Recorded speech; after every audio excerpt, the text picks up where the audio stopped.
Hi boys and girls. हम अगर generating cycle की बात करें, जनरेटिंग साइकिल मतलब कौन किसको बनाता है, तो हम ऐसे इसको समझ सकते हैं कि पानी की बहुत ज़्यादा ज़रूरत है प्लांट्स को उगाने के लिए। तो प्लांट्स मतलब क्या? वुड। तो water is necessary ingredient to grow wood. तो वुड कहाँ से बनती है? पानी से। तो अभी वुड क्या है? उसका बच्चा है, और वाटर क्या है? उसकी मदर है। हमको ये समझ में आया, would is the son of water.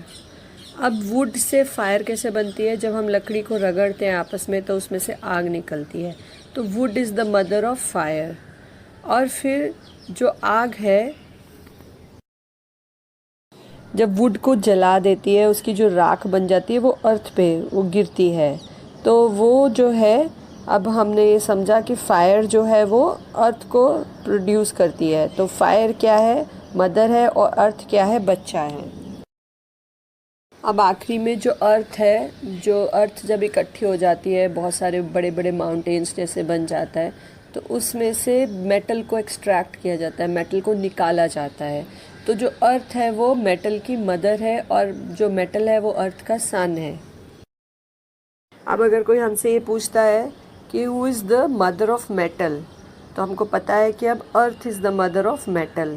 और अगर कोई पूछता है who is the son of water, तो अब हमको ये भी पता है कि would is the son of water. बात करते हैं कंट्रोलिंग साइकिल की, कौन किसको कंट्रोल करता है। तो ये समझने के लिए बहुत इजी है कि अगर हम पानी को आग पे डालेंगे तो आग बहुत जल्दी बुझ जाएगी। तो पानी जो है वो आग को कंट्रोल करता है। बहुत सिंपल है ऐसे समझना। अब अगर हमें किसी मेटल को अगर पिघलाना है, गरम करते हैं, अगर उसको हम आग में डालते हैं तो वो पिघलता है। तो फायर जो है वो मेटल को कंट्रोल करती है। और अगर किसी लकड़ी को हमें काटना है तो उसको काटने के लिए हमें कोई औजार चाहिए जो कि मेटल का बनता है। तो जो मेटल है वो लकड़ी को कंट्रोल करता है।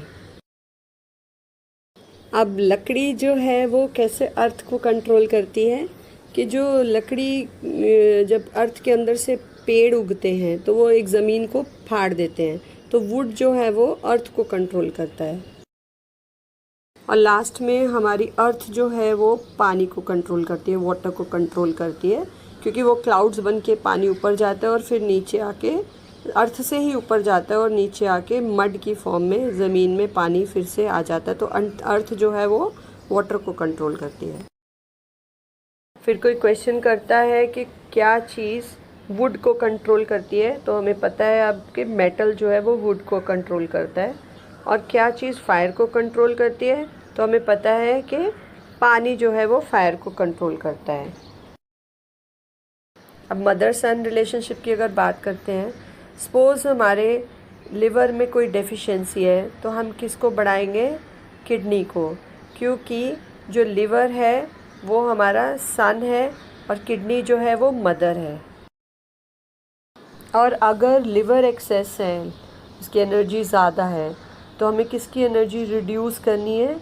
हार्ट की एनर्जी को हमें रिड्यूस करना है। क्यों? क्योंकि जो हार्ट है वो सन है और लिवर जो है वो मदर है। अगर लंग्स की जो एनर्जी है वो कम हो गई है तो हमें स्प्लीन की एनर्जी को बढ़ाना है, क्योंकि स्प्लीन जो है वो मदर है और लंग जो है वो सन है। और अगर दूसरी जगह जो लंग की एनर्जी ज़्यादा हो जाती है, एक्सेस में हो जाती है, तो हमें किडनी की एनर्जी को कम करना है, क्योंकि यहाँ पर लंग जो है वो मदर है और किडनी जो है वो सन है।